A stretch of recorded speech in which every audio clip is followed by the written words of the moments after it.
धन्यवाद। परमपिता परमेश्वर, हम आपका हृदय से धन्यवाद करते हैं क्योंकि आप धन्यवाद के योग्य हैं। आपकी बड़ी बड़ाई करते हैं, आपका धन्यवाद करते हैं। आपने हम मनुष्यों को बचाने के लिए और इस संसार से छुड़ाने के लिए और प्रभु अपने पुत्र प्रभु यीशु मसीह के राज्य में प्रवेश कराने के लिए सारा प्रयोजन करके रखा है। हमें तो सिर्फ प्रभु आपकी बुलाहट का इंतज़ार है और सुसमाचार के द्वारा प्रभु आपने संसार के सब लोगों को इनविटेशन दिया है ताकि जो कोई उस पर विश्वास करे और ग्रहण करे वो आपके इकलौते पुत्र प्रभु यीशु मसीह के समीप आए, अर्थात कलीसिया में आए, मसीह की देह में आए, ताकि पिता पुत्र पवित्र आत्मा के द्वारा और आपके पवित्र वचनों के द्वारा उसके जीवन में वो सब कार्य आप करें जिसके द्वारा प्रभु हम आपकी महिमा के पात्र बने और मसीह की देह का अंग बनकर आपकी महिमा को प्रकट करने वाले हों, ताकि सारा आदर सारी महिमा आपको मिले। आपके इस प्रयोजन के लिए धन्यवाद करते हैं। आपके वचनों में जब जाते हैं तो हम इन बातों को गहराई से समझें, क्या आपने हमारे लिए क्या क्या किया है, कैसे किया है और क्यों ऐसा किया है, ताकि हमारा जीवन आपकी इच्छा और योजना के अंतर्गत हो और आपका नाम महिमा पाए। धन्यवाद के साथ इस प्रार्थना को आपके इकलौते पुत्र प्रभु यीशु मसीह के नाम से मांगते हैं, आमीन। Praise the Lord. हम परमेश्वर का धन्यवाद करते हैं। वर्ड ऑफ गॉड पार्ट 71 में आज हम देखेंगे what are principalities and powers, यानी ये प्रिंसिपैलिटीज एंड पावर्स, ये अंधकार की हाकिम, अंधकार के अधिकारी और शक्तियां इनकी ये क्या हैं, किस चीज़ को ये दिखाता है। हम परमेश्वर के वचन में चल के देखेंगे। The principalities and powers of Satan are usually beings that wield power in the unseen realms to oppose everything and everyone that is of God। यानी प्रिंसिपैलिटीज और पावर्स ये शैतान के वो अधिकार और उनकी शैतान की शक्तियां हैं जो व्यक्तियों के द्वारा, वील्ड का मतलब होता है कि अधिकार रखने वाले, अधिकार के साथ कार्य करने वाले, सामर्थ और अधिकार जिनके पास है, वो सामर्थ और अधिकार इनके पास है, जिसके द्वारा ये परमेश्वर की अनदेखी वास्तविकता के कारण परमेश्वर जो अनदेखा परमेश्वर है, अनसीन है, उसके लोगों को और उसके कामों को रोकने का काम करती है, इसको उसके रुकावट, उसका विरोध करने का काम करती है। इफिसियों की पत्री 3 अध्याय 7 से 12 पद, हिंदी में फिर इंग्लिश में। मैं परमेश्वर के अनुग्रह के उस दान के अनुसार जो उसकी सामर्थ के प्रभाव के अनुसार मुझे दिया गया उस सुसमाचार का सेवक बना। ये पौलुस है, पत्री लिख रहा, कलीसिया को लिखकर बता रहा है। मुझ पर जो सब पवित्र लोगों में से छोटे में से भी छोटा हूँ। यह अनुग्रह हुआ कि मैं अन्य जातियों को मसीह के अगम्य धन का सुसमाचार सुनाऊं और सब पर ये बात प्रकाशित करूं कि उस भेद का प्रबंध क्या है जो सबके सृजनहार परमेश्वर में आदि से गुप्त था, ताकि अब कलीसिया के द्वारा परमेश्वर का विभिन्न प्रकार का ज्ञान उन प्रधानों और अधिकारियों पर जो स्वर्गीय स्थानों में है प्रकट किया जाए। किन पर? ये प्रिंसिपैलिटीज और पावर्स जो स्वर्गीय स्थानों में है, सेटनिक पावर्स पर प्रकट किया जाए। किसके द्वारा? कलीसिया के द्वारा। जी, उस सनातन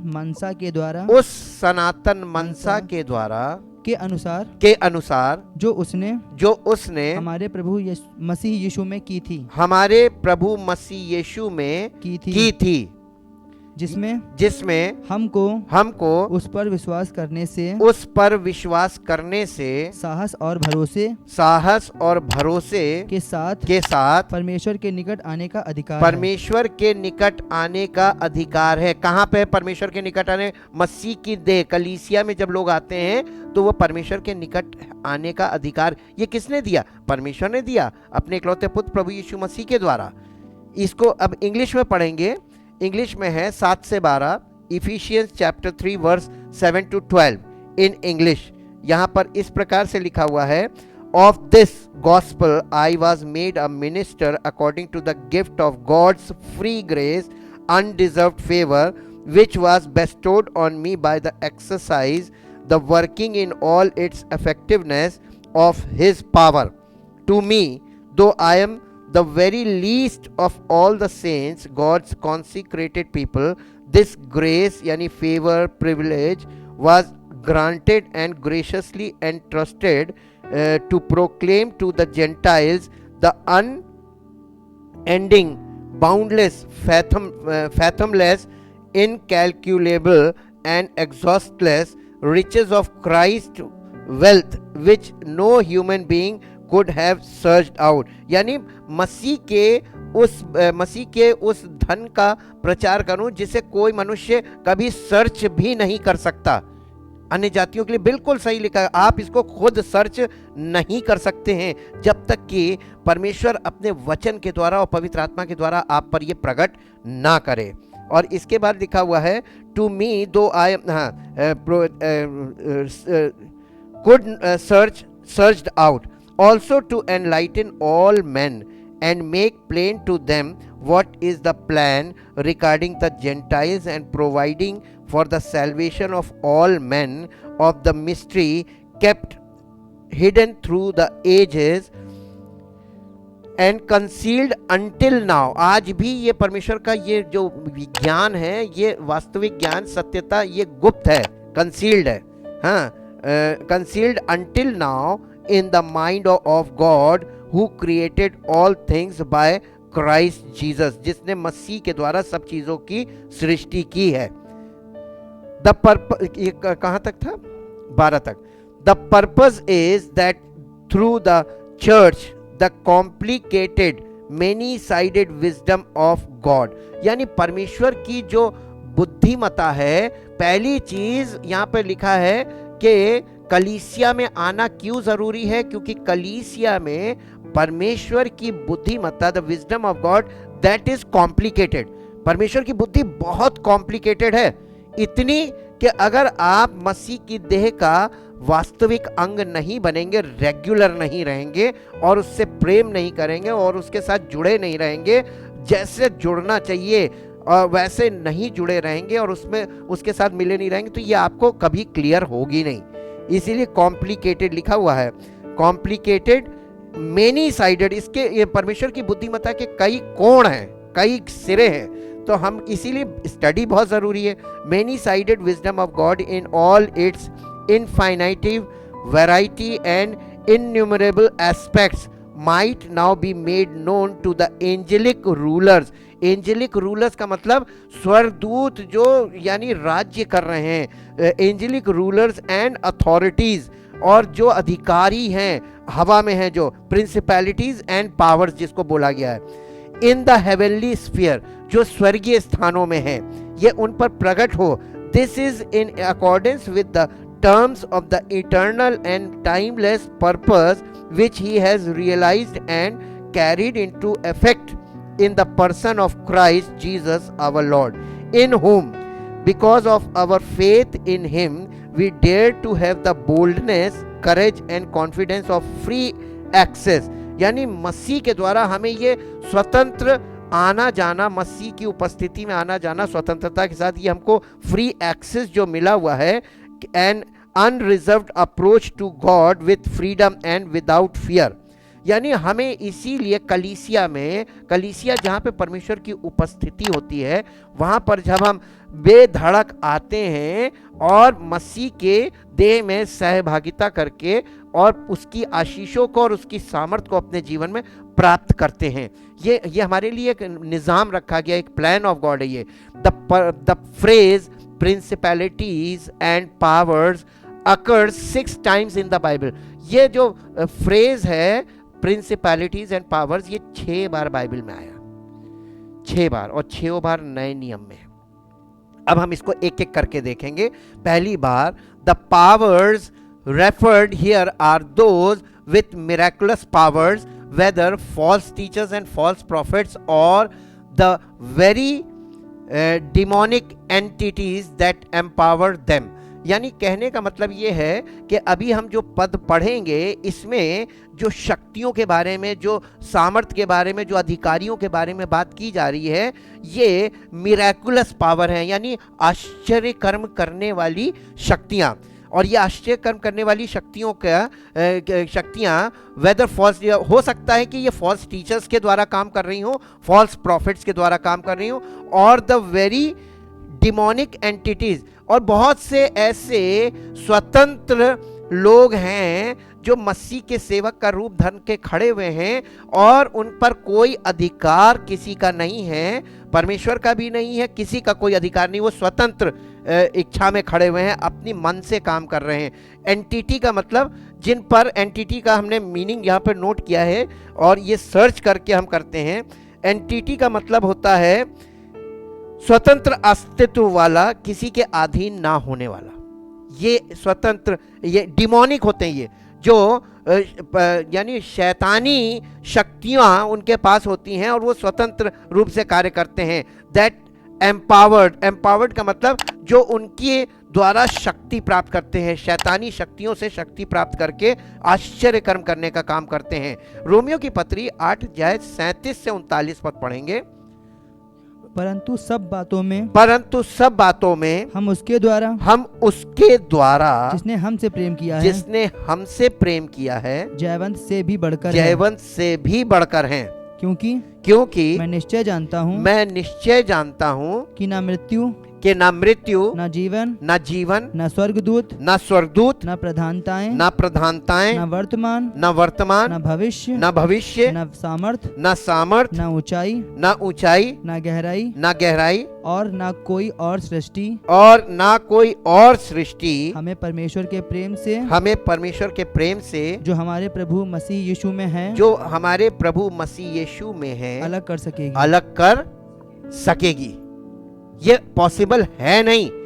लेकिन अगर कोई मसीह की देह से अलग हो गया तो कैसे हो गया, जबकि वचन कह रहा नहीं हो सकता, इम्पॉसिबल है।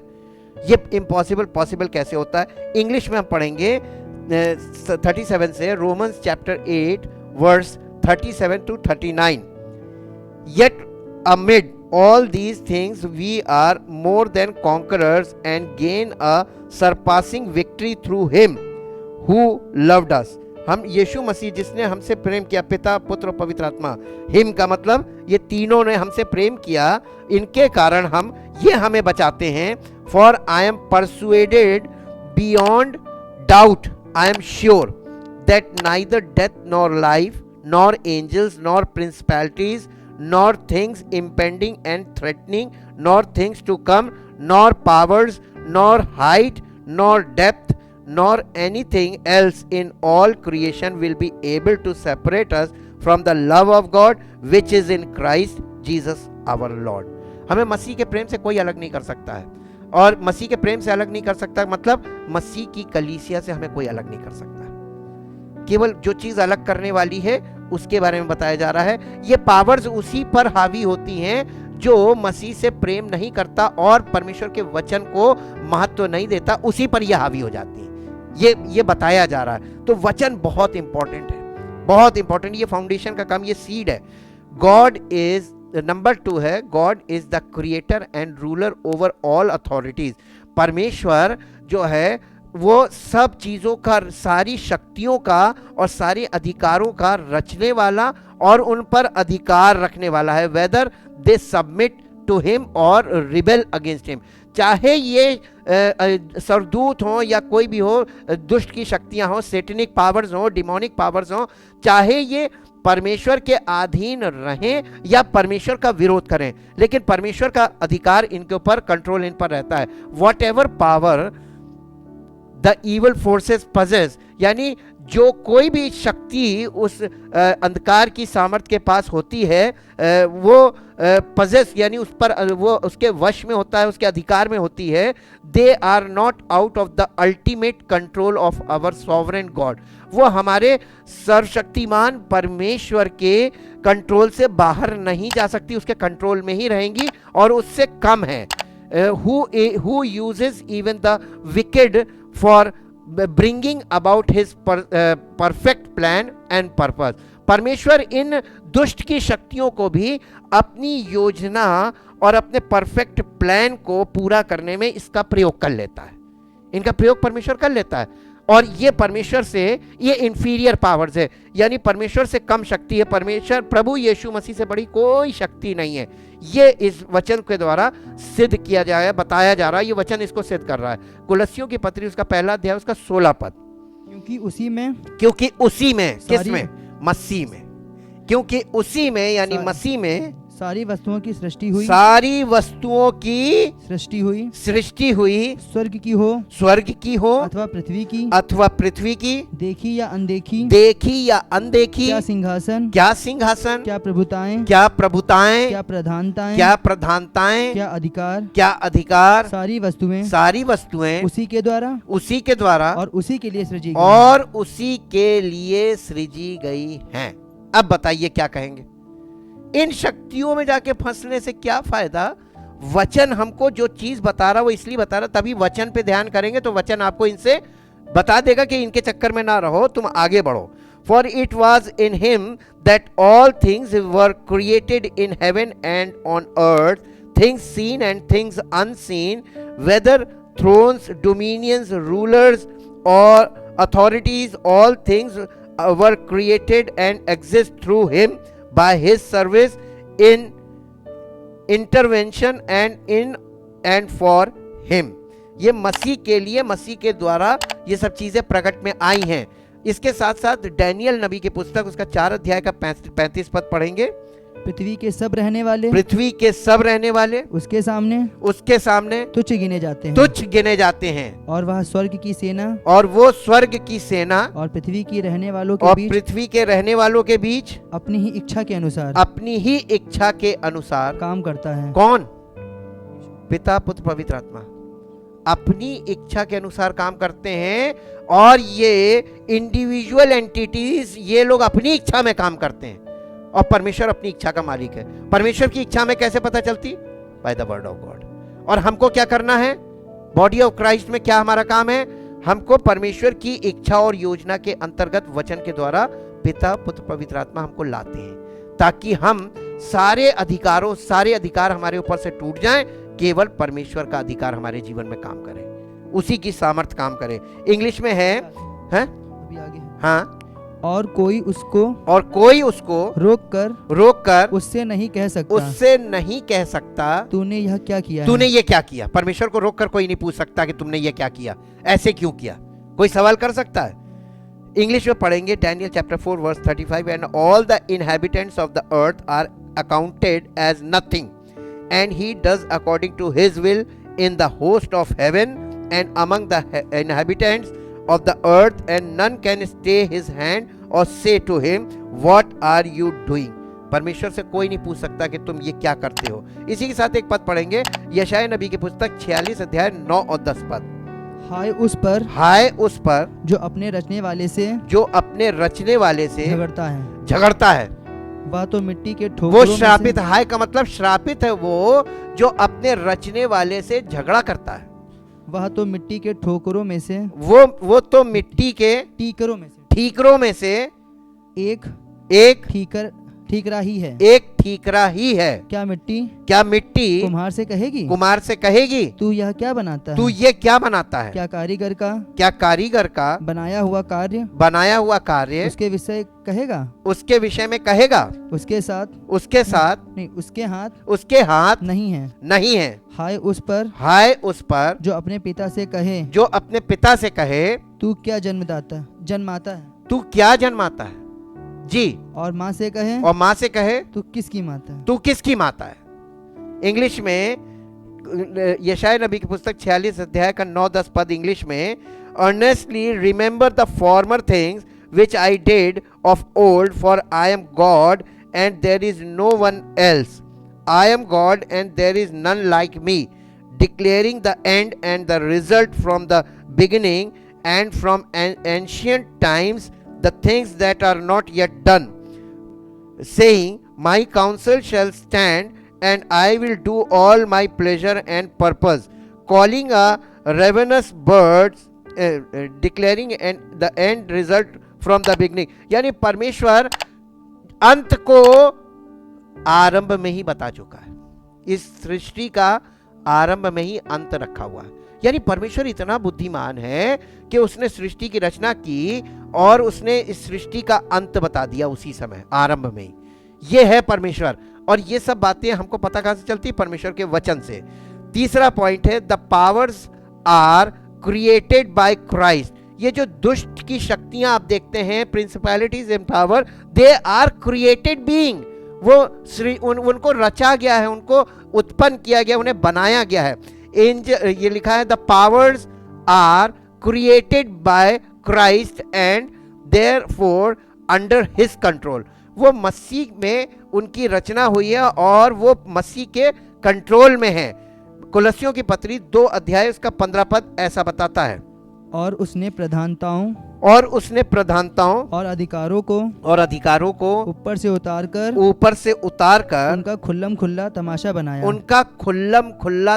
बनाया। किसने? मसीह ने, यीशु मसीह ने जी। और क्रूस के द्वारा उन पर जय जयकार की ध्वनि सुनाई। हो गया।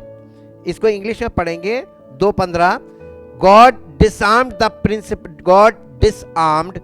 principalities and powers that were arranged against us and made a bold display and public example of them, in triumphing over them in him and in it the cross. In him का मतलब पिता पुत्र पवित्र आत्मा में, मसीह में, और in it का मतलब on the cross। मसीह में ये इनका खुल्लम खुल्ला तमाशा बन चुका है। 4th नंबर है, एंजल्स बोथ। स्वर्गदूत 2 प्रकार के होते हैं, इसीलिए लिखा बोथ, दोनों प्रकार के स्वर्गदूत, होली और अनहोली। यानी पवित्र स्वर्गदूत भी होते हैं और अपवित्र स्वर्गदूत भी होते हैं। और जैसे परमेश्वर के स्वर्गदूत भी हैं और फॉलन एंजल्स हैं जो शैतान के स्वर्गदूत कहलाते हैं, क्योंकि शैतान स्वयं भी प्रधान स्वर्गदूत था, उसके साथ 1/3 स्वर्गदूत की गिरी। ये सब सेटन हिमसेल्फ अ फॉलन एंजल, और उसके साथ जितने गिरे थे ये डिमोनिक एंजल्स हैं। तो ये एंजेलिक बीइंग्स हैं। Angels both holy and unholy witness the glory of God and the preeminence of Christ above all creatures in the church.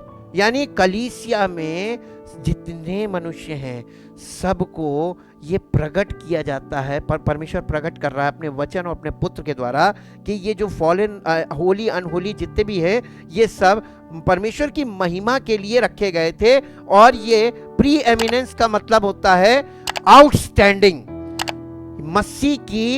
मसीह की महिमा इनके द्वारा मसीह महिमान्वित हो, ये मसीह की महिमा करने के लिए थे। और इन्हीं के, ताकि मसीह जब इनको अपने कब्जे में करेगा तो मसीह की महिमा होगी कि नहीं होगी? तो ये इनके द्वारा मसीह की महिमा होती है।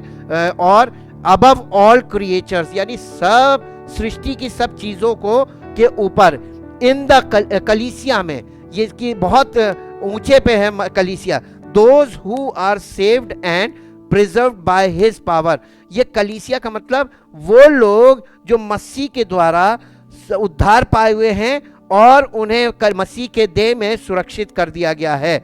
इफिसियों की पत्री 3 अध्याय उसका 10 और 11 पद पढ़िए।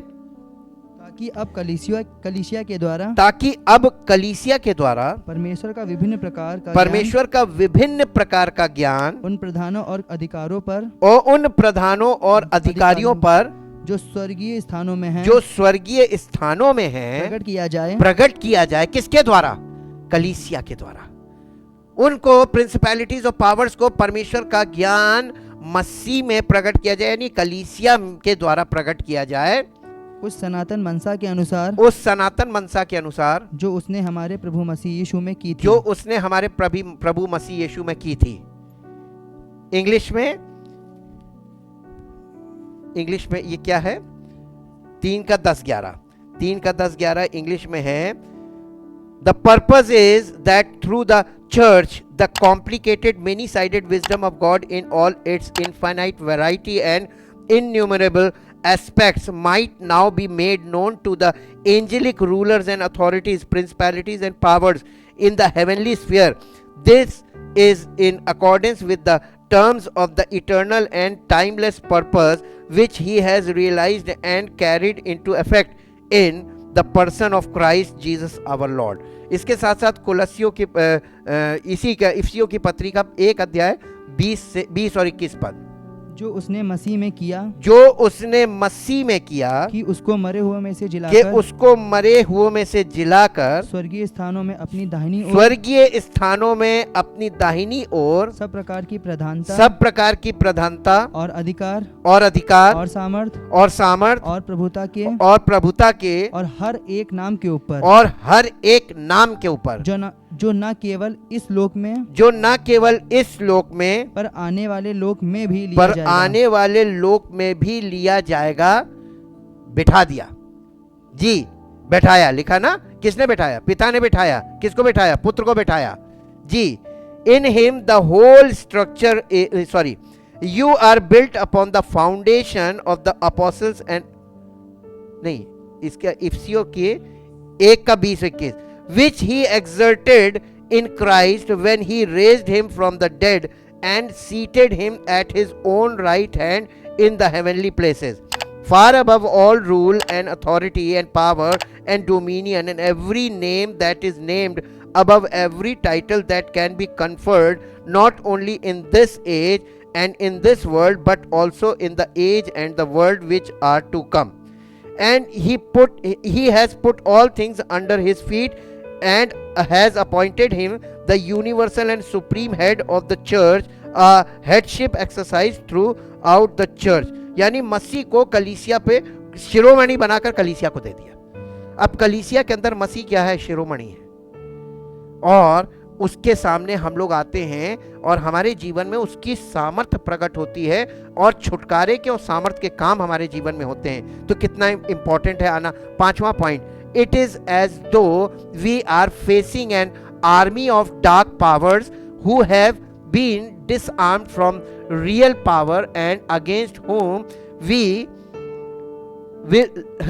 have been victory. It is our job, ये हमारी जिम्मेदारी, हमारा काम है, job to demonstrate and depend upon the wisdom and power of God, कि हम परमेश्वर की बुद्धिमत्ता और परमेश्वर पे डिपेंड करें, उसकी बुद्धिमत्ता पे डिपेंड करें कि वो हमारे जीवन में इस बात को प्रकट करे कि दुष्ट की शक्तियों को उसने हमारे जीवन में कैसे हराया, in power of God in defeating them in our life, हमारे जीवन में वो उन्हें कैसे हरा सकता है। जब हम मसीह की देह का अंग बनते हैं तो परमेश्वर की यही महिमा सामर्थ के कामों के द्वारा हमारे जीवन से प्रकट। इफिसियों की पत्री 6:12 पद, कि हमारा यह मल्ल युद्ध, क्योंकि हमारा ये मल्ल युद्ध लहू और मांस से नहीं परंतु प्रधानों से और अधिकारियों से और इस संसार के अंधकार के हाकिमों से और उस दुष्टता की आत्मिक सेनाओं से है जो आकाश में है।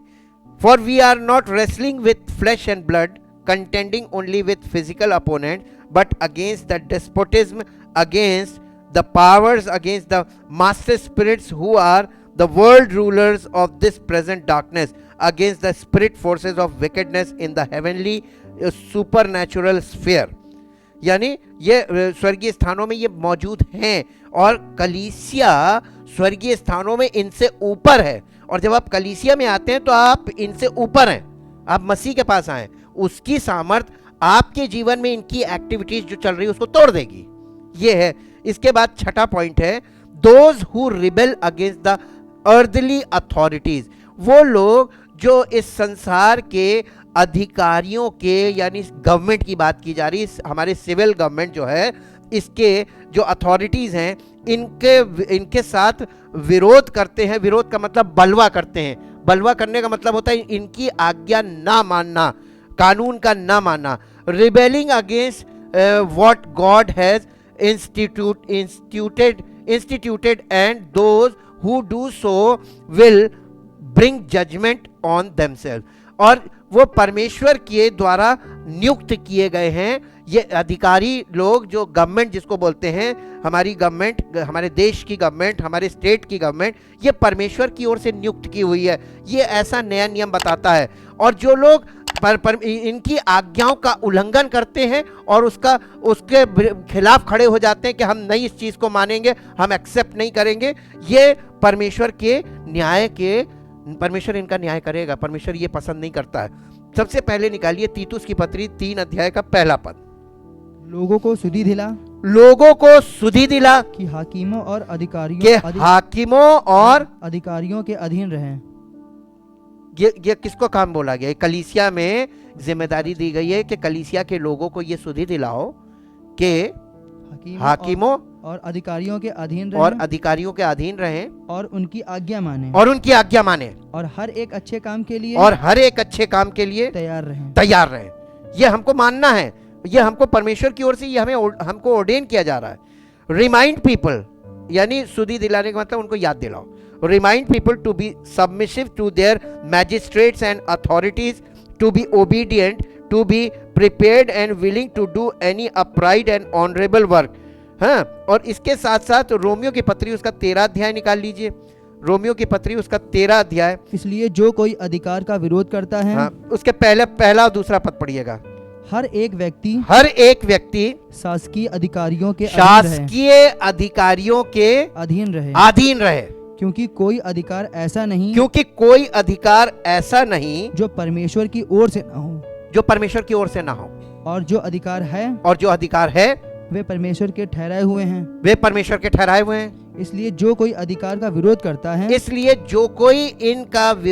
है, इन अधिकारियों का विरोध करता है, वह परमेश्वर की विधि का सामना करता है, और सामना करने वाले दंड पाएंगे।